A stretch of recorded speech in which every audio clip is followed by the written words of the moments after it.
Chers amis, aujourd'hui, je vous invite à déposer vos valises au Togo. Ce pays comporte 25% de catholiques. J'accueille sur ce plateau Bruno Idiantaba, qui représente la communauté togolaise dans notre paroisse Saint-Pierre des Baobabs. Bruno, bonjour. Bonjour. Bienvenue sur notre plateau. Merci. Vous êtes Bruno Idiantaba, vous êtes employé à l'Odisso, vous êtes baptisé, confirmé et vous êtes à Dakar depuis 4 ans maintenant.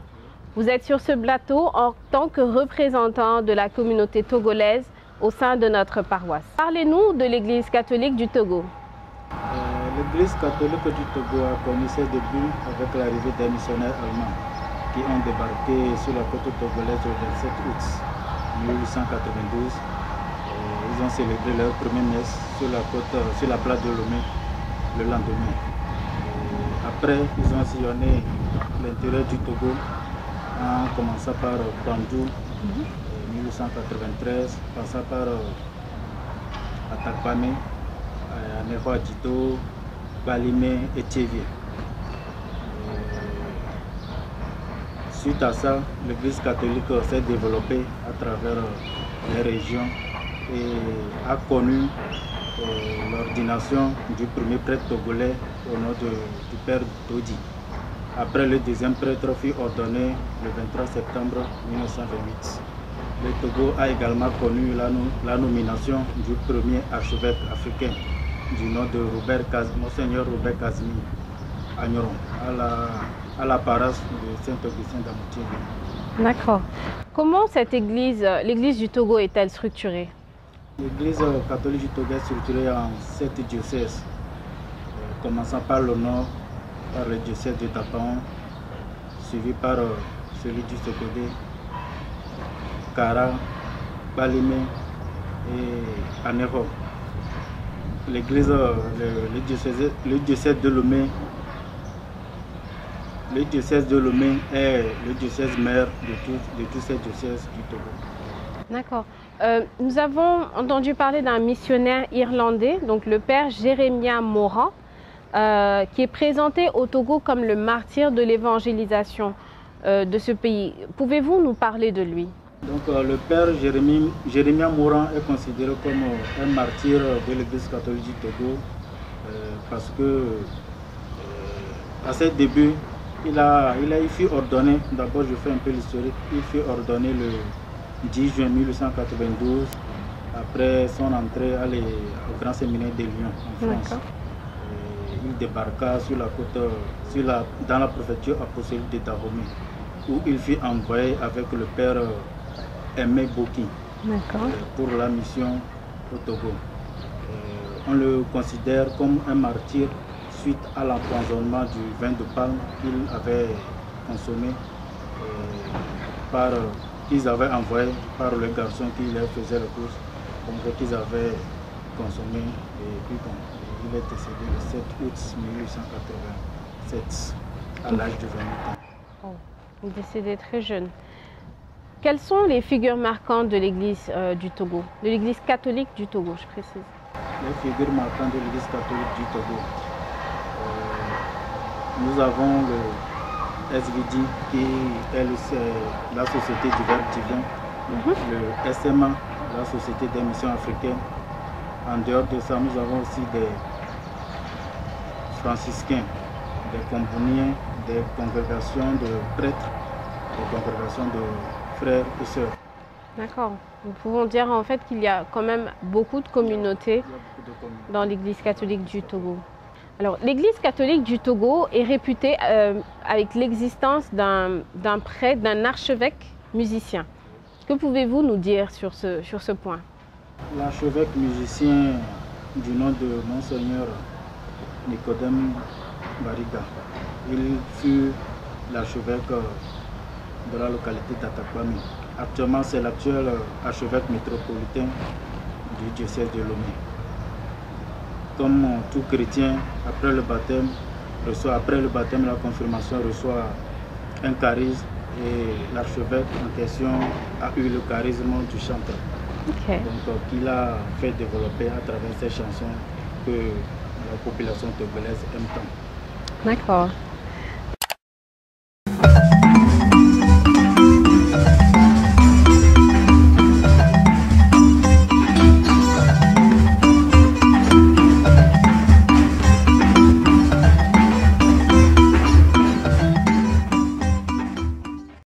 Chers amis internautes, je vous rappelle que nous sommes avec la communauté togolaise, ici représentée par M. Bruno Idjantaba. Bruno, aujourd'hui, comment est-ce que la communauté togolaise est constituée? La communauté togolaise est constituée selon les occupations professionnelles. Nous avons des étudiants togolais qui sont formés en association. Nous avons des Togolais qui travaillent dans diverses sociétés, notamment la BCAO, la SECNA, dans les chorales et divers mouvements de la paroisse. D'accord. Et comment est-ce que vous êtes organisé justement au sein de la paroisse et quelles sont les activités que vous avez eu à mener dans notre paroisse? Au sein de la paroisse, nous avons quelques activités, des activités sportives, des activités culturelles. D'accord. D'accord. Est-ce que vous pouvez nous parler un peu plus de l'engagement justement des Togolais? Est-ce qu'il y a des Togolais qui sont engagés dans des entités de la paroisse par exemple ou qui sont en tout cas qui mettent la main à la pâte dans les différentes activités de la paroisse? Je sais que par exemple pendant la fête patronale ou pendant la journée de l'intégration, on avait la communauté togolaise qui était très bien représentée. Comment ça se passe aujourd'hui? Oui, bon, je peux dire la communauté togolaise est organisée comme elle le peut. C'est vrai que ce n'est pas comme une organisation en tant que telle, mais vu les occupations des uns et des autres, on arrive quand même à s'organiser du moins ce qu'on peut pour essayer d'avoir une représentation sur la paroisse et essayer de donner une bonne image de la communauté togolaise au sein de la paroisse. D'accord. Nous constatons que très souvent, pour ne pas dire chaque année, lors de la fête nationale de l'indépendance du Togo, vous vous rassemblez ici pour la messe d'action de grâce. Quel est aujourd'hui le rôle de votre représentation diplomatique? Je peux dire pour la représentation diplomatique du nom du consul. Le consul est comme un père pour ses enfants.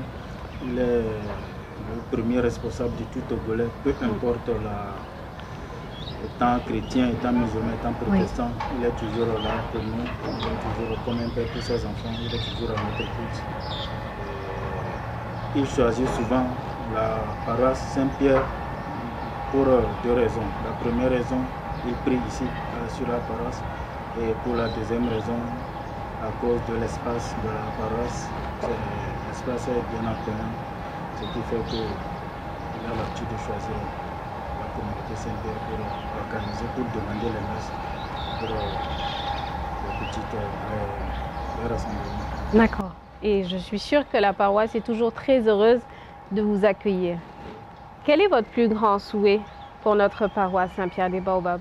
Mon plus grand souhait pour la paroisse de Saint-Pierre des Baobabs, que la paroisse soit un lieu de recueillement, une maison d'accueil pour tout chrétien, un lieu de ressourcement pour tous les fidèles présents ici sur la paroisse, venus d'ailleurs, que ça soit un lieu de ressourcement pour tout chrétien. D'accord. Et quel est votre dernier mot? Mon dernier mot, je profite de ce canal pour lancer un appel à tout Togolais résidant sur la paroisse de se mobiliser massivement, puisque la communauté togolaise a été désignée comme co-parrain pour la fête patronale de la paroisse. Donc, je profite de ce canal pour lancer un appel pour tout Togolais de se mobiliser quand on fera l'appel de se rencontrer pour avoir une bonne représentation des Togolais sur la paroisse. Je vous en prie. Chers amis internautes, nous étions avec la communauté togolaise. Aujourd'hui, Bruno invite chaque Togolais à se rapprocher de cette communauté ici implantée à Saint-Pierre des Baobabs. En attendant le prochain numéro, veuillez répondre à la question suivante.